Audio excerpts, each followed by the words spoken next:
Tired single mom sends love message by mistake. The wrong number belonged to a mysterious and lonely millionaire. He read every word and decided to meet her in person. What happened next left the whole city in shock. If this story interests you, don't forget to subscribe to our channel and tell us from which city you are watching us. We continue. The clock was almost 9 o'clock when Lara Salin finally closed the apartment door behind her. The sigh that escaped her lips carried the weight of yet another exhausting day at the accounting office where she had worked for the past 5 years. At 34, she had already gotten used to the suffocating routine of the capital, but that didn't make things any easier. "Mom, you were late today." Pedro, her 10-year-old son, came running from the bedroom, holding the handheld video game in his hands. Behind him, with more timid steps, 7-year-old Mariana appeared with her curly hair disheveled and a storybook hugged to her chest. "Sorry, my loves. There was a problem with the subway." Lara bent down to hug them both, smelling the baby shampoo she loved so much. "Did Donna Zaria take good care of you?" "Yes. She made pasta with tomato sauce, and then left when Aunt Fiona arrived," replied. Mariana, always attentive to details. Lara made a mental note to thank her neighbor and best friend for another day of helping with the kids. Without this support network, it would have been impossible to keep her job as an accounting analyst, which paid the bills but required long hours, especially at the end of the month.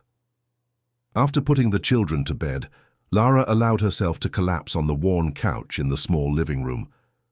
The 2-bedroom apartment in the neighborhood was not luxurious, but it was close to the children's school and had a rent that, with great effort, she managed to pay. Since Marco had left 3 years ago, claiming he was not ready for the responsibility of a family, all the financial and emotional weight had fallen on her shoulders. The phone vibrated with a message from Fiona. "Hey, friend. How was your day? Is that CFO still giving you a hard time?" Lara smiled wearily. Fiona always knew how to touch the right nerves. Her boss, Augusto, was known for demanding perfection, especially from her, the only woman in the department who dared to make suggestions in meetings. With tired fingers, he began typing a long reply, venting about the difficult day, the unfair demands, the loneliness he felt even surrounded by people in the office. And then, almost without realizing it, the words began to flow in another direction. "Sometimes I wonder if there is anyone who can understand this turmoil inside me, someone who sees beyond the competent mother, the dedicated professional, someone who understands that behind the tired smiles there is a woman who still dreams, who still wants to be desired, who still hopes to find a love that doesn't make me choose between my family and my happiness. A love that understands that my children are my priority, but that I also need to breathe. Is that too much to ask?" Lara reread the message, surprised by her own vulnerability. Maybe it was her tiredness talking, but there was something liberating about expressing those feelings she had kept so deep inside. Without thinking much, she pressed send and went to take a hot bath to relax.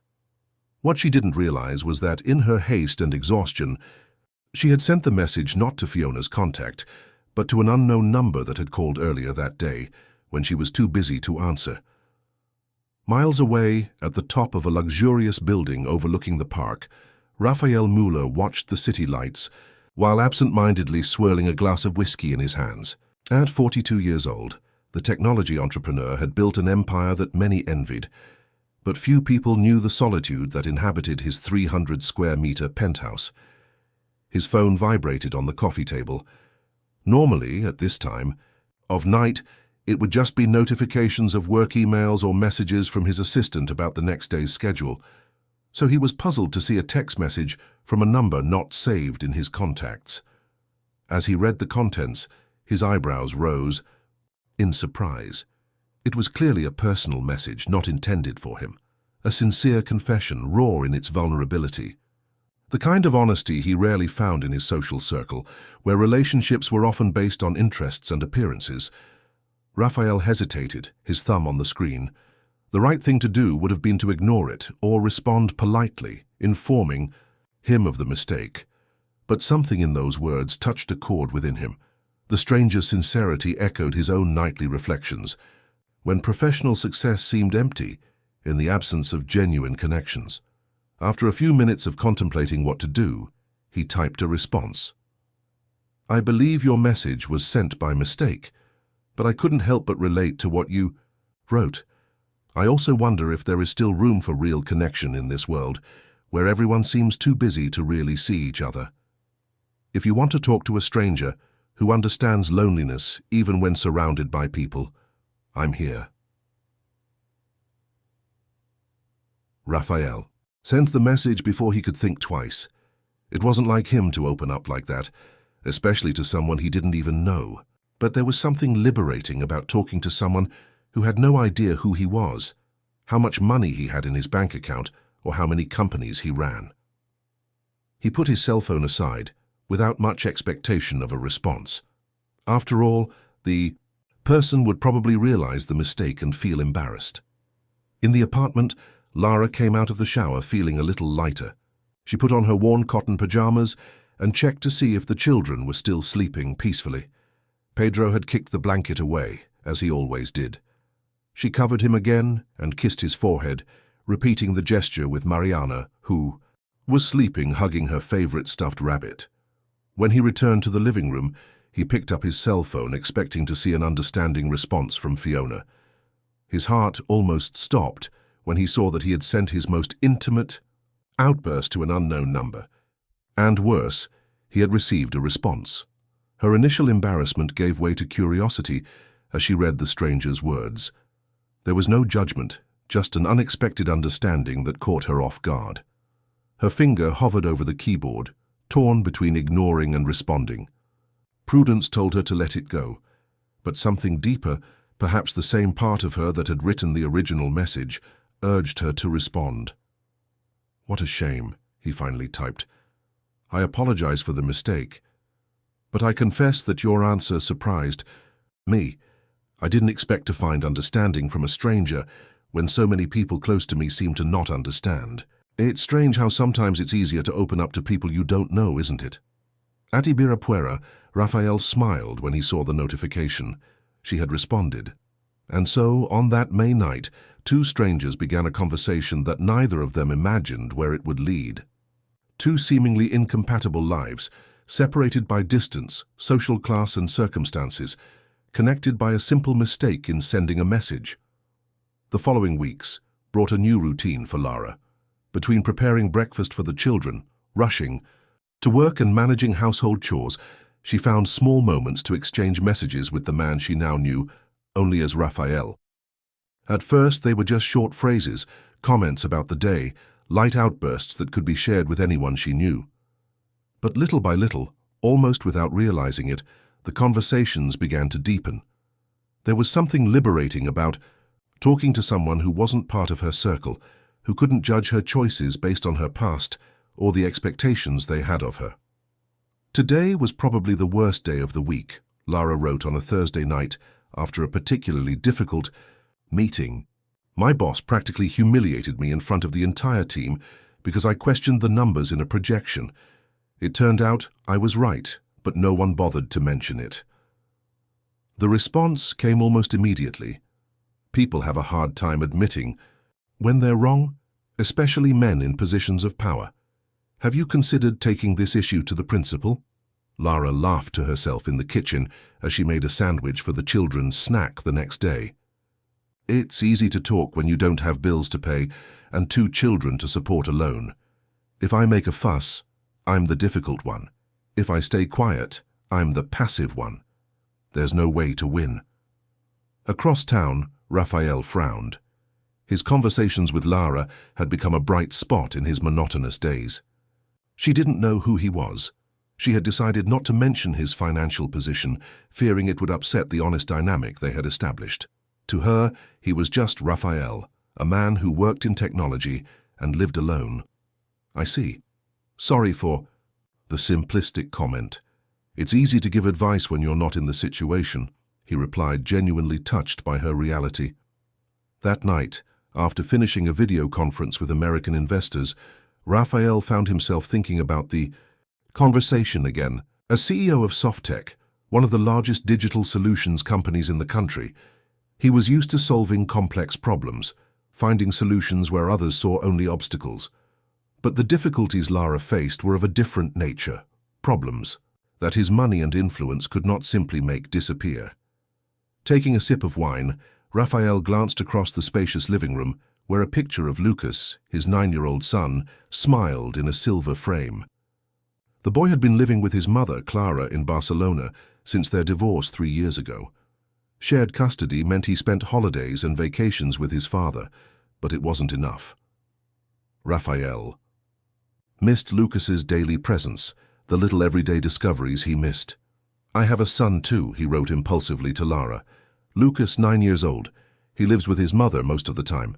Sometimes I wonder if I'm failing as a father by not being there every day." Lara, who was folding clothes while watching a cooking show, felt a surge of empathy when she read the message. It was the first time Raphael had mentioned having a child. Being a parent never comes with an instruction manual, does it? And I'm sure you do the best you can with the circumstances you have. That already puts you miles ahead of many parents who are physically present but emotionally absent. She hesitated before continuing. "The father of my children chose to leave. He said he wasn't ready for the responsibility. How someone isn't ready after already having 2 children is something I'll never understand. But here we are, doing our best. And his children notice. Believe me." Raphael felt a lump in his throat. There was something about Lara's blunt honesty that completely disarmed him. In his business world, people rarely said what they really thought, always calculating the impact of each word. Lara was like a breath of fresh air in a room that had been closed off for too long. "Thank you for that," he replied. "You know, it's funny how we just started talking by accident, and now I look forward to our messages every day." Lara smiled at her phone, surprised by her own reaction. "Me too. I think we need these unexpected connections every now and then to remind us that there is a world beyond our routine." The next morning, Pedro found his mother smiling at her cell phone while making coffee. "Mom, are you dating?"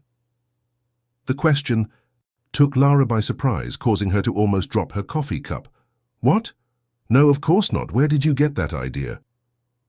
"You're smiling at your cell phone just like Aunt Fiona when she started dating Uncle Ricardo," the boy observed, with the perspicacity that only children have. "I'm just talking to a friend, Pedro. Adults have friends too, you know." She ruffled her son's hair, trying to hide her embarrassment. But the innocent question kept echoing in her mind the whole way to work. Was she developing feelings for someone she only knew through text messages? Someone she knew almost nothing about beyond their first name and who had a child. It was crazy, for sure. She had responsibilities, a life that was too complicated for romantic fantasies. In the office, Lara tried to focus on the spreadsheets she needed to analyze, but her mind kept returning to Raphael. There was something about him in the way he wrote that made her feel understood in a way she hadn't experienced in a long time. "You look different," Fiona said over lunch at a coffee shop near the office. "You have a sparkle in your eyes that I haven't seen in a long time." "I don't know what you're talking about," Lara replied, picking absently at her salad. "Oh no. And that smile every time he looks at his cell phone. Tell me, who is he?" Lara sighed, giving in. Fiona knew her too well to be fooled. "It's complicated. Remember that day I was exhausted and sent a huge message venting? Then I ended up sending it to the wrong number. No, and what happened?" The person answered, "A man named Raphael, and we started talking." Fiona's eyes widened, somewhere between shocked and amused. "Are you telling me you've been texting a complete stranger for weeks? Lara, that's not like you.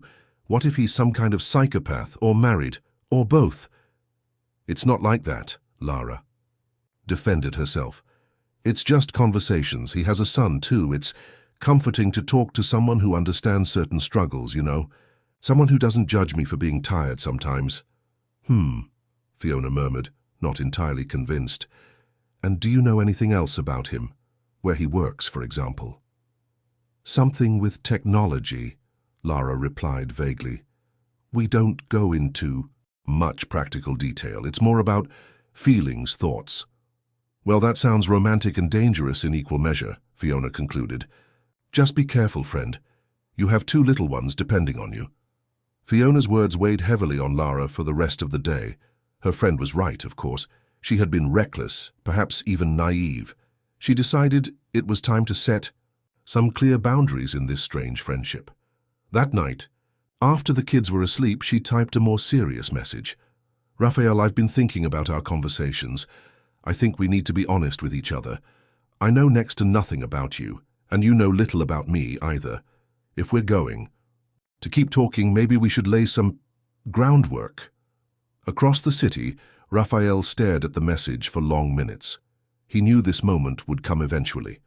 Part of him feared that revealing who he really was would change the dynamic between them irrevocably. But another part yearned for more, for a connection that could exist beyond the screens of cell phones. "You're right," he finally replied. "What do you want to know?" "Everything," Lara typed without hesitation. "Who are you, Raphael, really?" "That's a more complicated question than it sounds," he replied. "Can we start with something simpler, one step at a time?" "Okay. How about we start with coffee, in person?" Raphael stopped breathing for a second. A real encounter. The idea made him simultaneously excited and terrified. "I'd love to," he replied after a few moments. "This Saturday?" Lara felt her heart race. "Saturday works. I know a quiet coffee shop. I'll send you the address." After confirming the meeting, Lara put her phone aside and hugged her knees, feeling a mixture of excitement and fear. On Saturday, she would finally meet the man who had become such an important part of her days. On Saturday, the fantasy they had created through the messages would face reality. Saturday dawned with a surprisingly blue sky for a winter day. Lara had woken, up before her alarm clock even went off, with a mix of anxiety and anticipation that she hadn't felt in years. After leaving the children with her mother, Saida, she returned to the apartment to get ready for the meeting. Standing in front of her open closet, Lara realized she didn't know what to wear. It had been so long since she'd been on a date with a man that she'd forgotten how to dress up to impress someone. After trying on and discarding several outfits, she settled on a simple but elegant navy dress that Fiona had insisted she buy last year, swearing that "you never know when. You're going to need something nice." "It's just coffee," she muttered to herself as she applied a subtle lipstick. "It's not a romantic date, just two people who've been talking for weeks finally meeting in person." But why then did her hands tremble slightly as she tied her brown hair into a loose bun? Across town, Raphael was facing his own dilemma. Dressed in jeans and a basic white shirt, he looked more like a college professor than the CEO of a multi-billion-dollar tech company. It was exactly the impression he wanted to make. Over the past few days, he had considered telling Lara the truth about who he really was. But every time he thought about sending her a message explaining his position, something stopped him. What if she thought he had intentionally hidden it? What if she felt intimidated or, worse, was only interested in his money, like so many other women who had crossed his path? "Mr. Muller, the car is ready," announced Teodoro, his driver for more than a decade. "Thank you, Teodoro, but I won't need it today. I'll take a taxi." The older man raised his eyebrows in surprise, but nodded, without question. Raphael rarely dismissed his driver, especially on weekends when the capital's traffic became more chaotic. "Is there a problem with the car, sir?" "No, nothing like that. I just need some anonymity today." Teodoro nodded again, understanding without needing further explanation. In all his years working for Raphael, he had learned to respect his boss's privacy, especially since their tumultuous divorce had become fodder for gossip columns 3 years ago. The coffee shop Lara had suggested was on a tree-lined street, far enough away from the hustle and bustle to be quiet, but still in a posh neighborhood that Raphael frequented regularly for business meetings. The irony wasn't lost on him. He'd probably walked past the place dozens of times before he'd even noticed it. Lara arrived 15 minutes before the scheduled time, choosing a discreet table in the back corner next to a small bookshelf that decorated the cozy space. She ordered a cappuccino to calm her nerves while she waited, checking her cell phone every few seconds to see if there were any notifications. At 3 o'clock sharp, the door to the coffee shop opened and Lara felt her heart race. A tall, broad-shouldered man with graying hair at the temples walked in, looking around with an expression that was a mix of curiosity and apprehension. There was something familiar about him, as if Lara had seen him before but couldn't quite place where. Their eyes met and Raphael smiled, a restrained smile that didn't quite reach his eyes. Lara returned the gesture, feeling heat rise up her neck to her cheeks. "Lara?" he asked as he approached the table, his voice deeper and more melodious than she had imagined. "Raphael," she replied, not as a question but as a confirmation. He held out his hand, which she took with a firm grip. The contact, though formal, sent a small electric current through Lara's arm. "It's strange, isn't it?" Raphael commented, sitting down across from her, talking to someone for so long and only now seeing their face. "Very much," Lara agreed. "I admit I imagined this moment in different ways." "I hope I didn't disappoint," he joked, but there was a genuine insecurity behind the comment that surprised Lara. "Not at all," she replied truthfully. "It's just different having a voice and a face to associate with the words we've been exchanging." The waitress approached, and Raphael ordered a black coffee without sugar. When they were alone again, an uncomfortable silence hung between them for a few seconds. So they both began at the same time and laughed, breaking some of the tension. "You first," Raphael offered. "I was going to ask how your week was, but I realize now how trivial that sounds after everything we've talked about," Lara commented. "Sometimes the trivial is a good place to start," he replied. "I've had a busy week. We've had some challenges at work, problems that required creative solutions." "What kind of problems? You never told me exactly what you do." Raphael took a sip of his freshly arrived coffee, buying time to formulate an answer that was honest without revealing too much. "I work in software development," he said finally. "Digital solutions for businesses." It wasn't a lie, just an extremely simplified version of the truth. "And you like it? It seems quite technical." "I like the challenge, the possibility of creating something from scratch that solves real problems. But I confess that sometimes the responsibility weighs on me." He paused, studying Lara's face. "And you? How was your week with that difficult boss?" Lara sighed, stirring the spoon in her almost cold cappuccino. "Surprisingly better. After that meeting I told you about, he seems to have backed off a bit. Maybe he realized he was overreacting, or maybe he just found someone else to torment." The conversation flowed more easily from there, moving from work-related topics to more personal matters. Lara told us about Pedro and Mariana, their tastes, personalities, and the little pranks that made her laugh even on the hardest days. Raphael talked about Lucas, how the boy was passionate about astronomy, and how they had built a small telescope together during their last vacation. "You seem like a great father," Lara commented, noticing how Raphael's eyes sparkled when he spoke. "Of his son." "I try to make up for the distance when we're together," he replied with a hint of sadness. "But it's not the same as being present day to day. Presence isn't just measured in hours, you know. It's about the quality of time shared, about actually being present when you're together." Raphael nodded, touched by the understanding he found in her. It was exactly this kind of insight that had drawn him to their virtual conversations. "What about your children's father? Does he keep in touch?" Lara looked away for a moment, a shadow passing over her face. "Marco shows up every now and then, usually on birthdays or anniversaries. He brings presents, plays for a few hours, and then disappears for months. At first I was furious, then hurt. Now I just accept that this is how he's able to be a father." "It must be hard for you, carrying everything alone." "It is, but it also made me stronger than I ever imagined I could be," she replied with a determined smile that made something move inside Raphael's chest. The hours passed like minutes. One coffee turned into two, then into a late lunch when they realized it was already past 2 in the afternoon. The connection they had formed through texting not only persisted in person but deepened. It was only when Lara looked at her watch and realized she had to pick up the kids from their mother's house that they reluctantly decided to end the meeting. "That was surprisingly nice," she commented as they walked side by side out of the coffee shop. "Just nice," Raphael teased with a crooked smile that made Lara's stomach do a little somersault. You know what I mean, she replied, feeling her cheeks heat up again. It was nice meeting you in person, Raphael. The pleasure was all mine, Lara. They stopped on the sidewalk, a moment of hesitation hanging between them. Raphael took a step forward, unsure whether he should hug her or just extend his hand again.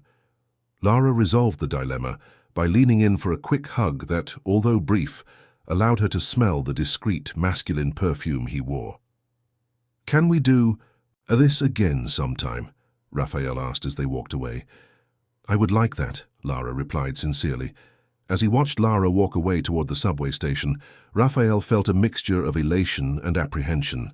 The encounter had gone better than he could have hoped, but the shadow of the unrevealed truth still loomed over him. How much longer could he keep his true identity a secret before the lie of omission began to poison what they were building? The following weeks brought a new dimension to Lara and Raphael's relationship. What had started as texting conversations evolved into late-night phone calls after the kids were asleep and sneaky weekend get-togethers. Coffees, walks in the park, an exhibition, little moments stolen from their busy lives that became increasingly precious. It was a sunny Saturday when Raphael suggested something different. "How about a picnic?"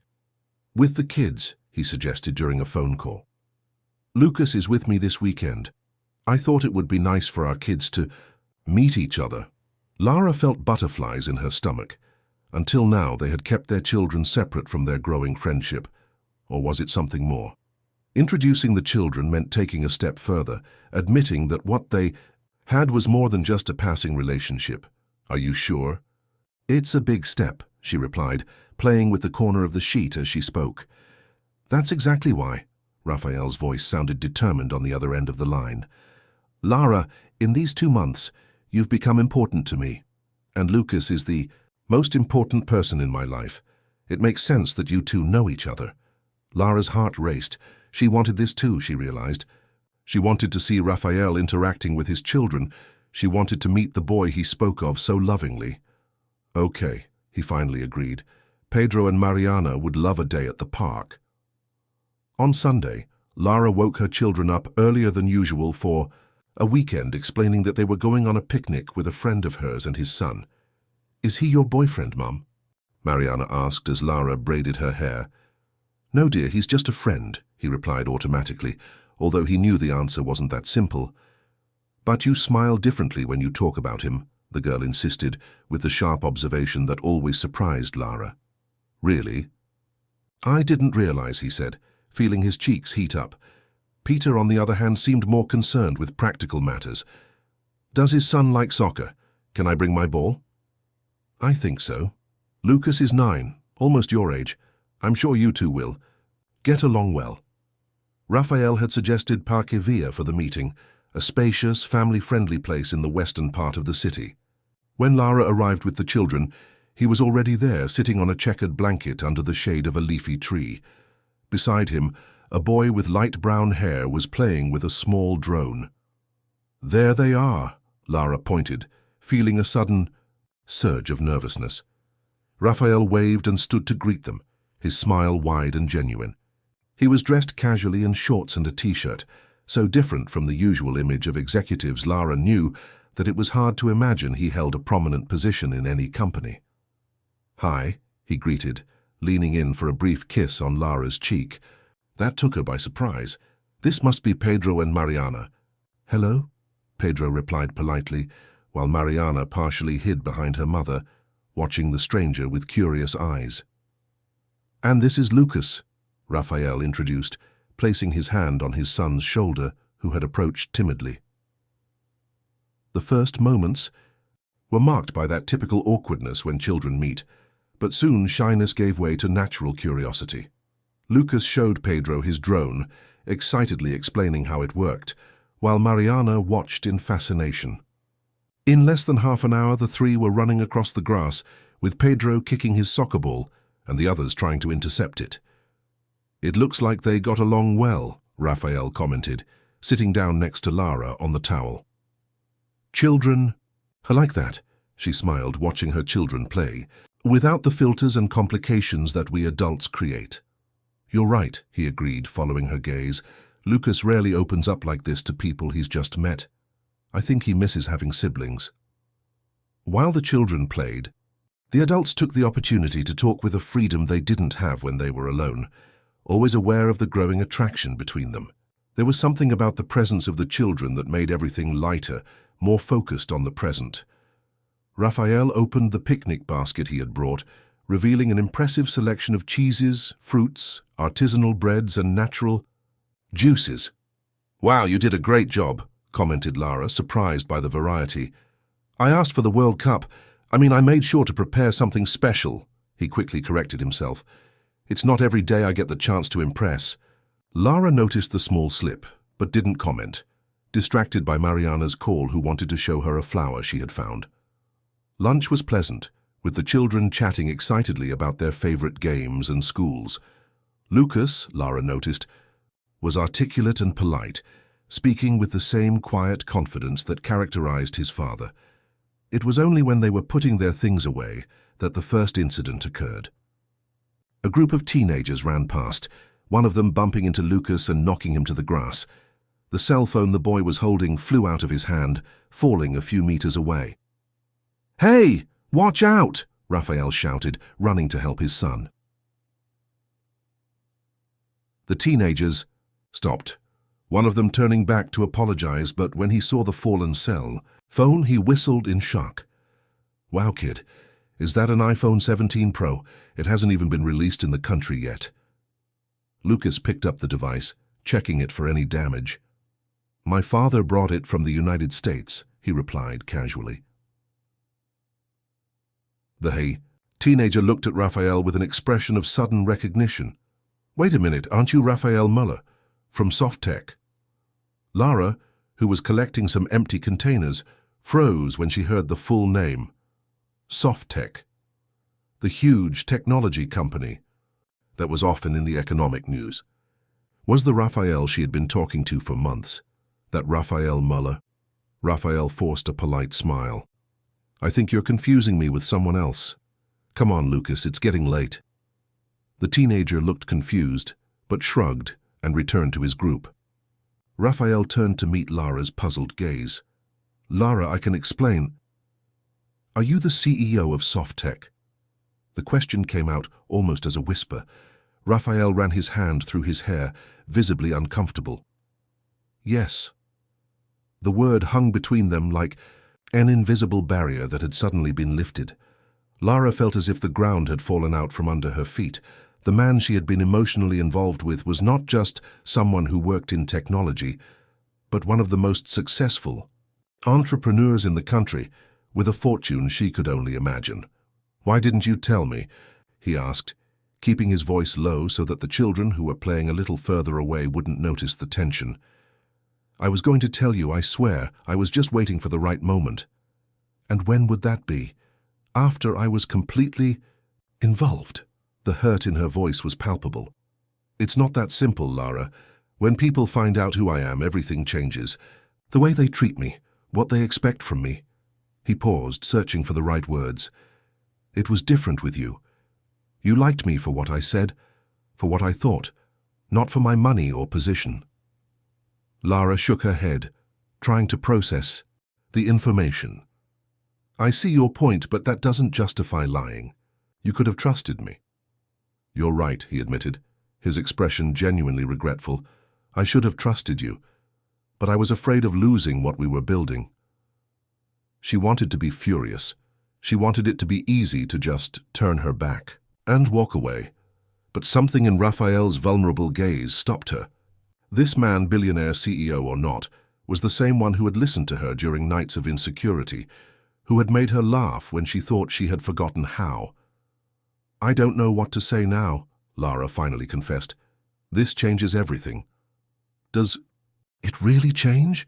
Raphael asked, his voice almost pleading. "I'm the same person you've been talking to all these months." Before Lara could respond, the children came running back, flushed and out of breath from playing so much. "Mom, Lucas invited us to his house. He has a pool and an Xbox Series Z," Pedro exclaimed, his eyes shining with excitement. "And a home cinema," added Mariana, equally excited. Lara glanced at Raphael, who looked simultaneously embarrassed and resigned.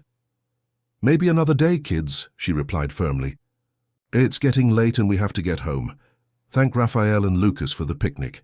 The children protested but eventually complied. Their goodbyes were tense and formal, so different from the comfortable closeness they had shared just hours before. "Can I call you later?" Raphael asked discreetly as he helped Lara gather her things. "I need some time," she replied sincerely, "to think about what this means." On the way home on the crowded Sunday afternoon bus, Lara tried to organize her thoughts while Pedro and Mariana talked excitedly about their new friend and all the amazing things he had. The chasm between their lives had never seemed so vast. She, an accountant struggling to make ends meet, living in a small apartment in Muka. He, a tech tycoon living in a mansion with a pool and private cinema. How could it possibly work? How could she introduce him to her family, her friends? What would her mother, Saida, who had worked her whole life as a maid, think? And Fiona, ever so protective, would surely see this as a recipe for disaster. But despite all the doubts, one certainty remained. In the last 2 months, Raphael had become an important part of her life. And she wasn't ready to let go of that, even if the path ahead seemed full of obstacles. 3 days passed without Lara responding to Raphael's messages or calls. 3 days in which she oscillated between feeling hurt by his omission and missing the conversations that had become an essential part of her routine. At work, she was constantly distracted, turning over in her mind every interaction they had, now in a new light. "You don't look well," Augusto, her boss, observed after a meeting in which Lara had made a mistake on a financial presentation. "Is everything okay with the kids?" "Yes, they're fine," she replied, surprised at his unusual concern. "I just didn't sleep well." "We need you 100% focused, Lara, especially now that we're about to close the deal with Softtech." Lara almost dropped the papers she was holding when she heard the company name. "Softtech?"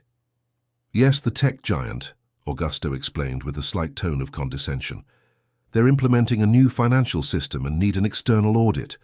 A huge bill that could change the status of our company, so no distractions, understood?" She nodded mechanically, feeling her stomach sink.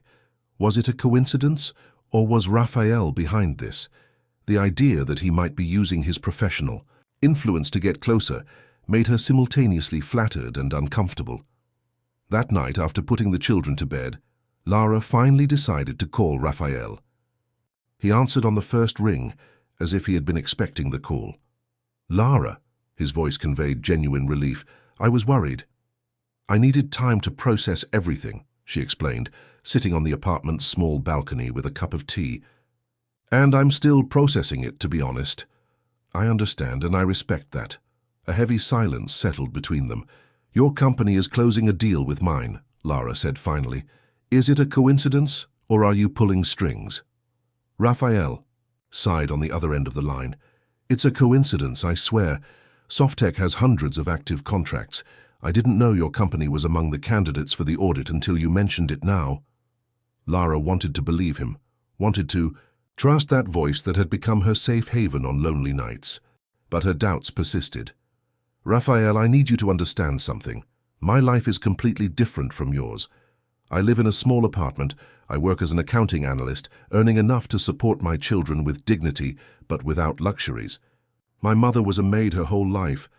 I come from a world where people like you are seen in the newspapers, not sitting at the dinner table." "I know that, Lara." "No, you don't. You can't know what it's like to count coins at the end of the month to buy school supplies, or to have to explain to a child why we can't go on vacation like their classmates." "You're right," he admitted, his voice dropping an octave. "I can't know. I was born into an already privileged family. I went to the best schools. I had opportunities most people will never have. But that doesn't mean I can't try to understand, that I can't care." Lara closed her eyes, letting his words wash over her. "It's not just that, Raphael. You realize what people will think, don't you? That I'm just another gold digger after your money, or that you're just having fun with your secretary before moving on to the next one. Since when do you care what other people think?" The question came softly, not as an accusation, but as a reminder.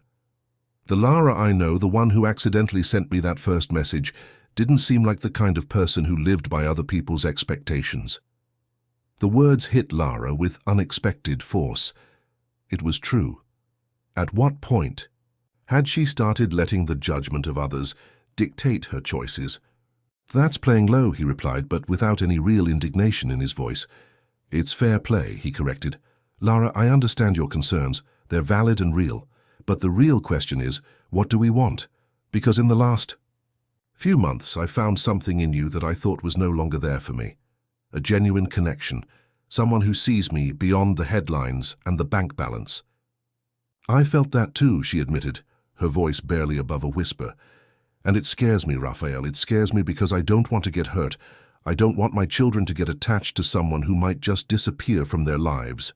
"I won't disappear, not unless you ask me to."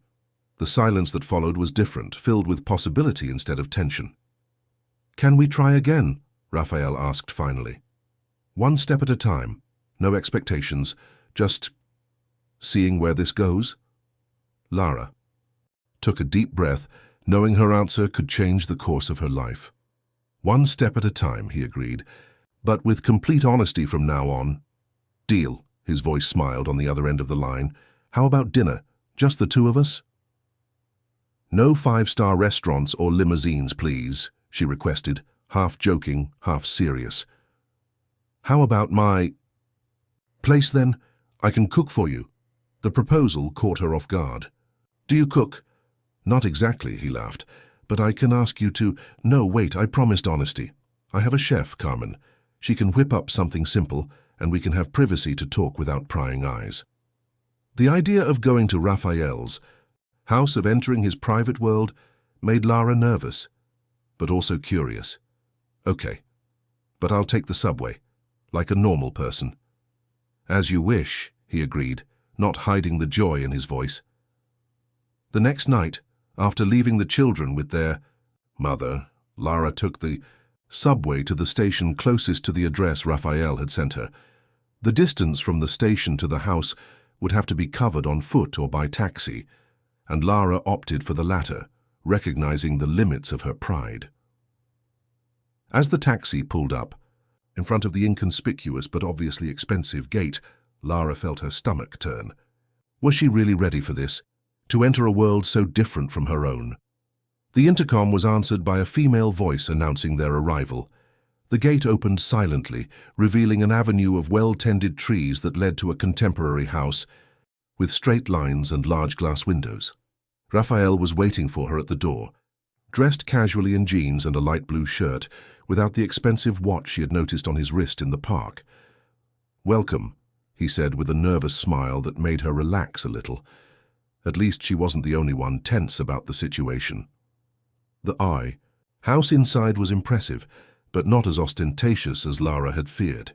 Spacious and elegant, with modern furniture and artwork that looked carefully selected rather than just expensive. "Your home is beautiful," he commented sincerely as he led her to the dining area, where a table was set for two with candles and fresh flowers. "Thank you. It took me years to make it a real home. After the divorce, it was just a place I slept between business trips." The mention of divorce brought up an issue that Lara had been avoiding. "You never talked much about your former marriage," he observed as he poured wine into delicate glasses. Raphael nodded, sitting down across from her. "Clara and I met in college. We married young, built the company together in the early years, but as success came, we grew apart. She wanted a life in Europe, social circles, parties. I wanted to build something meaningful here, something that could make a difference in the country. And Lucas. At first we fought over custody. It was ugly." A flash of pain crossed his face.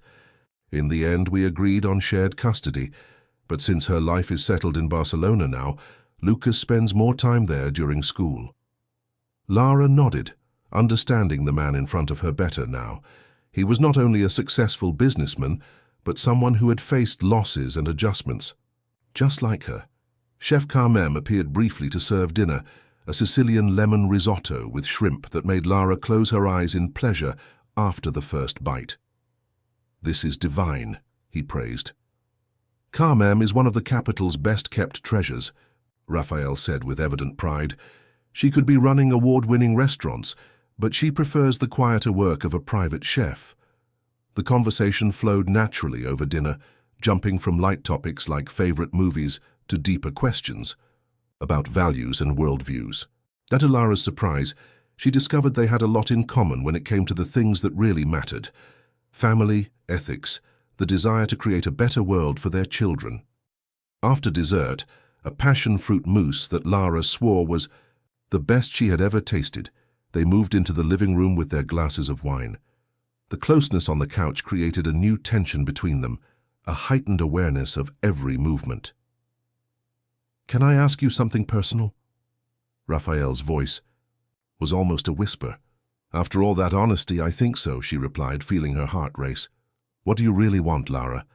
"From me, from us, if there is such a thing as us to want something." The question caught her off guard because of its direct frankness. She hesitated, searching for words for feelings that were still forming. "I want someone who sees me, Raphael, not just the devoted mother or the competent professional, but the complete woman with desires and dreams of her own. I want someone who understands that my children will always come first, but who also reminds me that I still have the right to my own happiness." She paused, gathering her courage for the hardest part. "But I'm afraid that our worlds will be incompatible, that eventually you'll grow tired of the complications of my everyday life, of the limitations I have.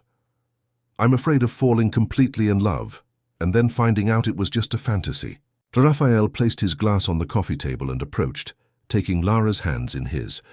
"I can't promise it will work out," he said with a disarming honesty. "No one can. But I can promise you that it's real, that what I feel for you has nothing to do with class or circumstances.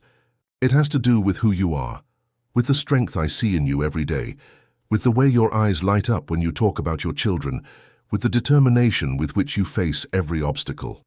His gaze deepened, searching for something in her eyes. "I'm falling in love with you, Lara Salin, and that scares me as much as it scares you." The words hung between them, heavy with meaning and possibility. Lara felt something inside her break, some barrier she had erected to protect herself. "I'm falling in love with you too," he admitted, his voice shaking slightly. "And I have no idea what to do with it." Raphael smiled, his face slowly approaching hers, giving her time to pull back if she wanted. But Lara didn't pull back. Instead, she closed the distance between them, her lips meeting his in a kiss that started out gentle and hesitant, but quickly deepened with years of pent-up desire and loneliness.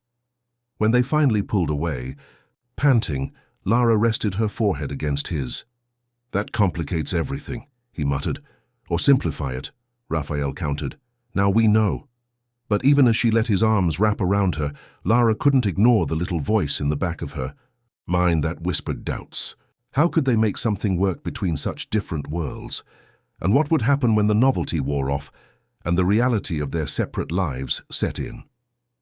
For now, however, she chose to silence those concerns and allow herself to feel, just feel the warmth of that embrace and the promise of something she had long since given up on seeking. The next 3 weeks were like a dream for Lara. Between dinners at Raphael's house, discreet walks in places far from the city center, and long conversations on the phone, she allowed herself to experience a happiness that she had forgotten was possible. Raphael had become a constant presence in her life, always respecting her limits and understanding her priorities. However, keeping their relationship a secret was becoming increasingly difficult. Pedro and Mariana were constantly asking when they would see Lucas again, and Fiona was beginning to suspect that something significant was happening in her friend's life. "You're acting very mysterious," Fiona commented during a quick lunch near the office. "Always looking at your phone with that silly smile, making up plans for the weekend. Don't tell me you're still talking to that mysterious stranger." Lara hesitated, playing with her napkin. The time had come to share the truth with someone. "We're seeing each other, actually," he finally admitted. "And he's not a stranger anymore. His name is Raphael, and he's amazing, Faye. Fiona's face lit up with curiosity. I knew it. Tell me everything. What does he look like? What does he do? Lara paused, unsure how much to reveal. He works in technology. He's thoughtful, he's smart, and he makes me feel seen in a way I haven't in years. It sounds too good to be true. Fiona narrowed her eyes. What's his problem? Because there's always a problem. Lara sighed. It was now or never. He's Raphael Müller, he said quickly, as if ripping off a bandage. The CEO of Soft Tech. Fiona's expression went from surprise to shock, and finally to disbelief. You're kidding, he replied flatly. Raphael Müller, the billionaire, the one on the cover of Forbes. That's right, Lara confirmed, feeling her cheeks burn. Oh my God, Lara, Fiona lowered her voice, leaning across the table. How did this happen? And why didn't you tell me before? Because I knew you would react exactly like that, Lara replied, slightly irritated, like it was something impossible or wrong. It's not that, Fiona protested, though her tone suggested otherwise. It's just, Lou, people like him don't get seriously involved with people like us. I'm not trying to be cruel, I'm trying to be realistic. Fiona's words hit Lara like a punch to the gut, echoing her own secret insecurities. You don't know him, he defended himself. You don't know what he's like when we're together. No, I don't know, Fiona agreed, her tone softening. I'm just worried. I don't want to see you get hurt, or worse, see Pedro and Mariana get attached to someone who might not stay. He has a son too, Lara explained. Lucas. The children have already met and got along well. Raphael understands the importance of family. Fiona nodded slowly, absorbing the information. Look, if you're happy, I'm happy for you. Just be careful, okay? Take it slow. That's exactly what we're doing, Lara assured, relieved that her friend hadn't reacted even worse. When she returned to the office, Lara was immediately called into her boss's office. Augusto seemed nervous, pacing back and forth while talking. On the phone, when he saw her, he quickly hung up. Lara, we need to talk, he said gravely. I just got a call from management. The contract with Softtech has been cancelled. What? Why? Lara felt her blood run cold in her veins. Apparently, their CEO has determined that there is a potential conflict of interest. Augustus fixed. Lara with a hard stare. Would you know anything about that? Lara felt her face heat up. Raphael had made a unilateral decision that directly affected her work, without even consulting her. I'm not sure, he replied evasively. Lara? Augusto's voice hardened. This account represented 30% of our projected revenue for the next quarter.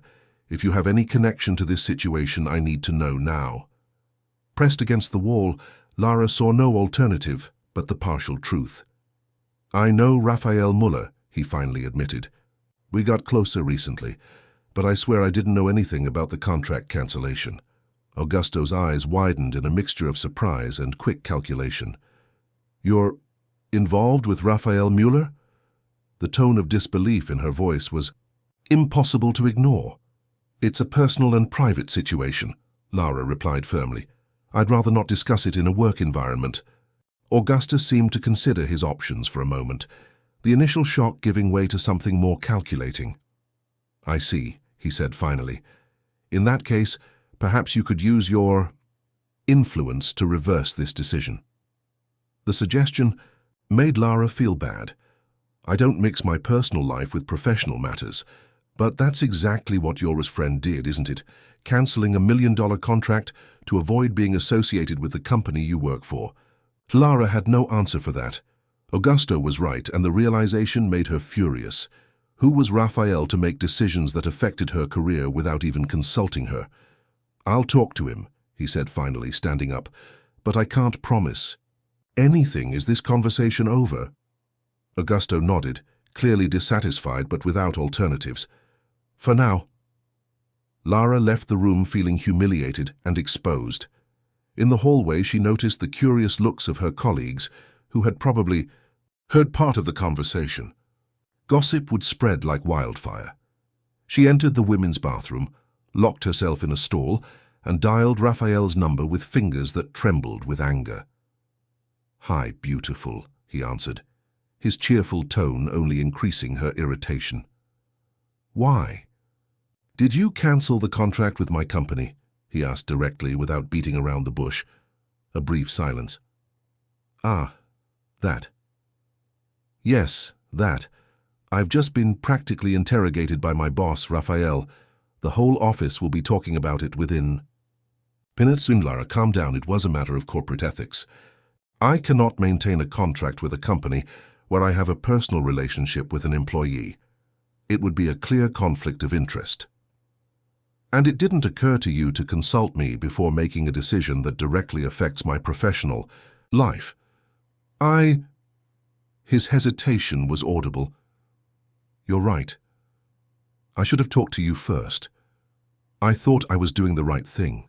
The right thing to do would be to include me in the decision, Raphael. Don't you see? You've just confirmed all the fears I had about us, about how our lives are incompatible, about how your power and position can affect my existence without me having any control. I didn't mean to." His voice sounded genuinely regretful. "I'm used to making quick decisions without consulting anyone. It's a hard habit to break." "Well, if we want this to work, you're going to have to break that habit," Lara replied, still irritated but starting to calm down. "I'm not one of your employees or subordinates. If we're together, we're partners." "You're right," Raphael conceded. "Absolutely right. I'll call your boss personally and explain that there was a misunderstanding, that the contract is still valid." "No," Lara exclaimed. "That would only make things worse, don't you understand? The damage to my reputation is already done. If you reverse the decision now, everyone will think I'm using our relationship to influence business deals." "So what? Do you want me to do?" The direct question took her by surprise. What did she want? She didn't even know anymore. "I need time, Raphael. To think, to find out if this can really work." The silence on the other end of the line was almost physical in its intensity. "I understand," he said finally, his voice controlled. "I will respect your space." "Thanks." After hanging up, Lara remained in the bathroom for several long minutes, trying to regain her composure before returning to her cubicle. How could she face the stares and whispers of her colleagues? How could she continue working, knowing that her personal life was now the subject of speculation in the office? But there was no alternative. Taking a deep breath, she straightened her blazer and walked back to her desk, head held high, determined not to let anyone see how shaken she was. The next few hours passed painfully slowly.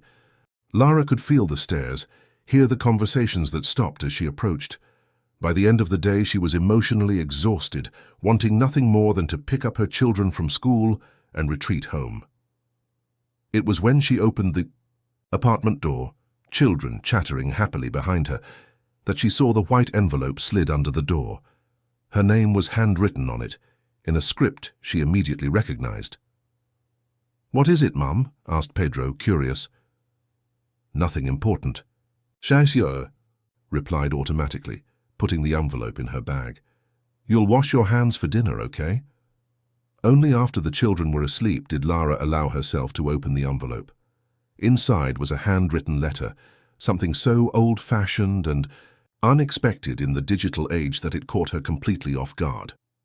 "Dear Lara," the letter began, "I apologize for the way I acted today. You are absolutely right.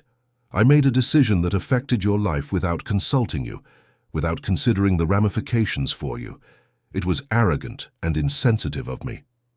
The truth is, even though I run one of the largest tech companies in the country, I'm still learning how to be a caring partner. I've spent so much time in a world where my decisions are unquestioned that I've forgotten what it's like to share power and vulnerability. But I want to learn. For you. Because what I feel for you is unlike anything I've ever experienced. It's real, Lara. So real it scares me. I understand that you need space and time. I will respect that completely. I will be here when and if you decide it is worth trying again. With love, Raphael." Lara reread the letter several times, feeling her resolve waver. The honesty in his words was undeniable, as was his genuine regret. Taking out his cell phone, He hesitated for a moment before typing a simple message. I received your letter. Can we talk tomorrow in person? The answer came almost immediately, whenever and wherever you want. As she prepared to go to sleep that night, Lara realized she was at a crossroads. She could retreat to the safety of her familiar life with all its limitations and loneliness, or she could take a chance on something new and uncertain, but potentially life-changing. The choice was daunting, but for the first time in years, she wasn't running away from her fear. She was walking straight toward it, determined to find out what was on the other side. Ibirapuera Park was surprisingly quiet that Sunday morning. Lara had suggested a public place for the conversation, needing the neutrality of a space that belonged neither to her world nor to Raphael's. The children were with Sita, who had agreed to take care of the grandchildren with just a curious glance at her daughter, realizing that something important was happening. Raphael was already waiting for her near the lake, sitting on a bench wearing jeans and a simple t-shirt like any other park-goer. When he saw her approaching, he immediately stood up, his face lighting up with a cautious smile. "Hi," he greeted, keeping a respectful distance. "Hi," Lara replied, sitting down on the bench and indicating for him to do the same. "Thanks for coming." "I would come anywhere you asked," Raphael said simply. For a moment they sat in silence, watching a family of ducks sailing peacefully across the lake. It was Lara who finally broke the silence. "Your letter meant a lot to me," he began. "The honesty especially." Raphael nodded. "I wanted you to know exactly what I was thinking, without corporate filters or communication strategies. That's how we need to be with each other if we want this to work," she continued, turning to face him directly. "Completely honest even when it's hard. Especially when it's hard." "I agree," Raphael said, his eyes meeting hers intently. "And I want it to work, Lara. More than I've wanted anything in a long time." She took a deep breath, organizing the thoughts she had worked up during her sleepless night. "In these last few days, I've thought a lot about us, about how different our lives are, about the obstacles we would face, and I've come to some conclusions." Raphael straightened, visibly, preparing himself for any response. "First, I cannot and will not change who I am," Lara continued firmly. "I am a hard-working, independent single mother. I do not want your charity or your money. I want to make my own way." "I would never ask you to change," Raphael interrupted. "It's just who you are that makes me—" He stopped abruptly, as if he had said too much. "What makes you what?" Lara pressed. "That makes me love you," he finished, the words coming out like a confession. "I love you, Lara. I love your strength, your integrity, your dedication to your children. I love how you are not impressed by status or power, how you see me, really see me." The unexpected statement left Lara momentarily speechless. This was not what she had planned for this conversation. "Raphael, You don't have to say anything," he said quickly. "I know it's early, that we're still figuring out how this might work. I just needed you to know." Lara took a deep breath, gathering the courage for her own honesty. "I love you too," he finally admitted, feeling like he'd just jumped off a cliff without a parachute, "and that terrifies me." The smile that lit up Raphael's face was like the sunrise, slow, gradual, but completely transformative. "Why does it terrify you?" "Because I never imagined I would find this again. Because I have so much to lose, not just my heart, but the stability I've built for my children. Because our worlds are so different that sometimes it feels impossible." "And yet, here we are," Raphael observed, moving a little closer on the bench. "Yes, here we are," Lara agreed, "which brings me to my second conclusion. If we're going to make this work, we need to set some clear boundaries." Raphael nodded, waiting for her to continue.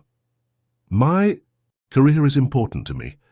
I need you to respect that, to never again make decisions that affect it without consulting me first.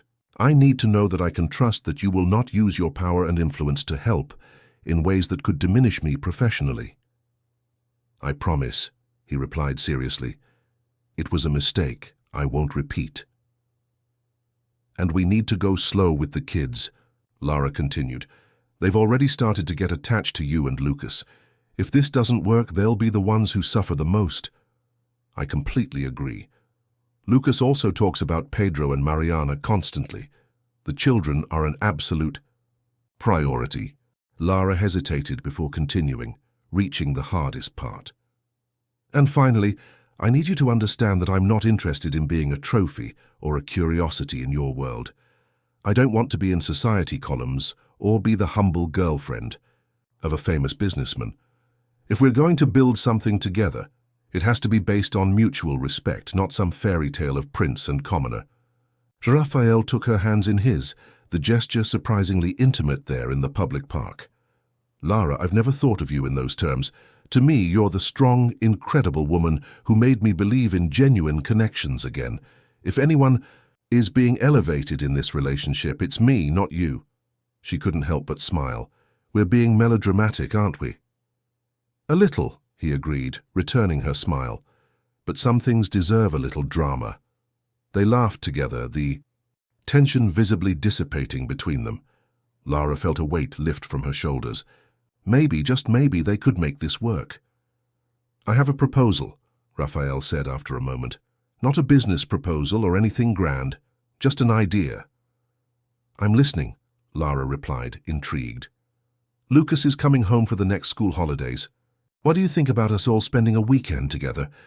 Not at my place or yours, but somewhere neutral. A simple guest house on the coast, perhaps. Just us and the kids, getting to know each other better as a possible family. The suggestion touched Lara deeply.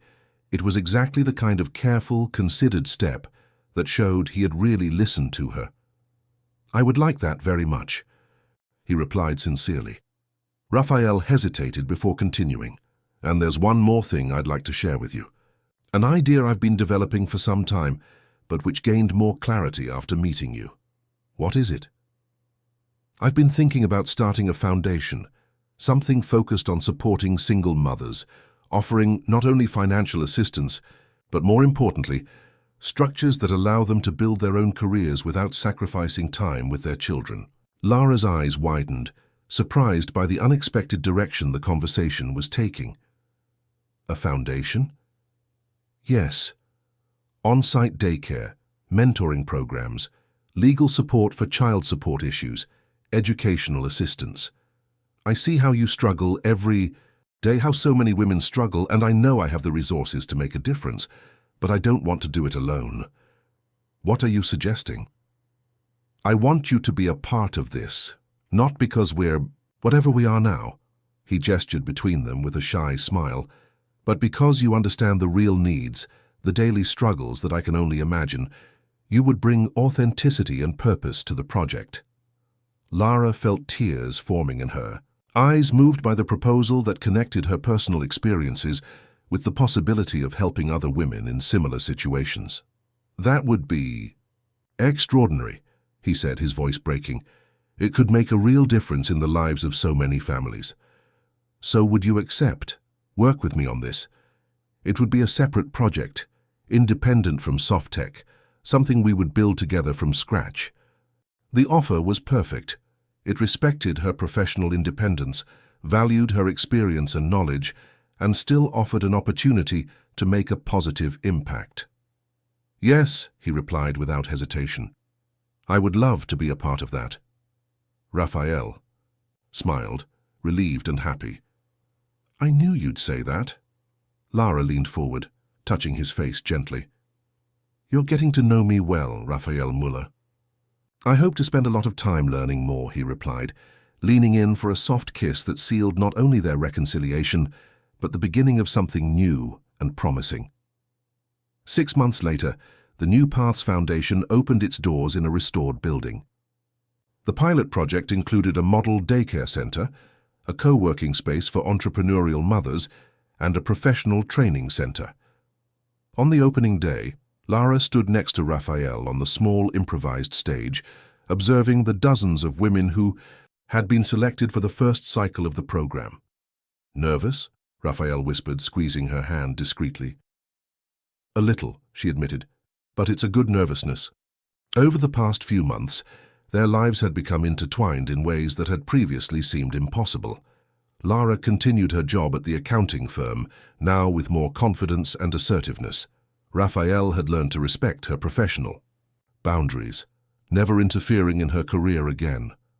The children had adapted surprisingly well to the new dynamic. Pedro and Lucas were now inseparable when they were together, sharing the passion for astronomy that Raphael had cultivated in his son.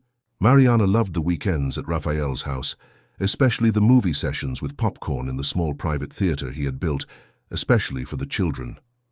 Cida, initially wary of her daughter's relationship with a rich man, as she called herself, had been won over by the simplicity and respect with which Raphael treated her. Fiona still maintained a protective caution, but even she had admitted that she had never seen Lara so happy and fulfilled. Welcome to the New Paths Foundation. Lara began her speech, looking at the women who, like her, carried the weight and joy of raising children alone. This space was born from a shared dream, from the belief that all of you deserve opportunities to thrive professionally without sacrificing precious time with your children. As she talked about the programs and resources available, Lara felt a surge of gratitude for everything that had happened since that fateful night when she had texted the wrong number. What had started out as a mistake had turned into the most fortunate accident. Raphael watched Lara with admiration, seeing how she genuinely connected with each woman present. In his life of privilege and power, he had rarely witnessed such authenticity and purpose. She had transformed him, had shown him that true success did not lie in million-dollar contracts or business headlines, but in the ability to make a real difference in people's lives. After the ceremony, while they were talking to some of the program's participants, Raphael's phone vibrated with a message from Clara, informing him that Lucas would be able to spend the entire next semester in the country, a significant change in the custody agreement they had been negotiating for months. Good news? Lara asked, noticing the smile that spread across his face. The best, Raphael replied, showing the message. Lucas will be staying with us for 6 months. That's wonderful. Pedro and Mariana will be ecstatic. We can plan so many things together. Raphael watched her talk excitedly about plans for the coming months, vacations, beach trips, science projects the kids could do together. In her genuine enthusiasm, in her ability to include his son as a natural part of their lives, he found further confirmation of what he had known for months. This was the woman he wanted to build a future with. Later that night, after leaving the children with Cida for a dinner for 2, Raphael took Lara to a small restaurant in Alto da Lapa, tucked away on a quiet tree-lined street. The place was elegant without being ostentatious, exactly the kind of place where they both felt comfortable. To the foundation, Raphael toasted, raising his glass, and to the incredible woman who made it a reality. You're being too generous, Lara replied, clinking her glass to his. It was your vision that started all this. It was our meeting that made it possible, he corrected. If you hadn't sent that message to the wrong number, none of this would exist. Lara smiled, remembering the night when, exhausted and vulnerable, she had opened her heart to what she thought was her friend. The happiest accident of my life. After dinner, walking hand in hand along the sidewalk, Raphael suddenly stopped under a flowering ipé tree. I have something for you, he said, pulling a small box from his pocket. It's not what you think, he added quickly, seeing Lara's alarmed expression.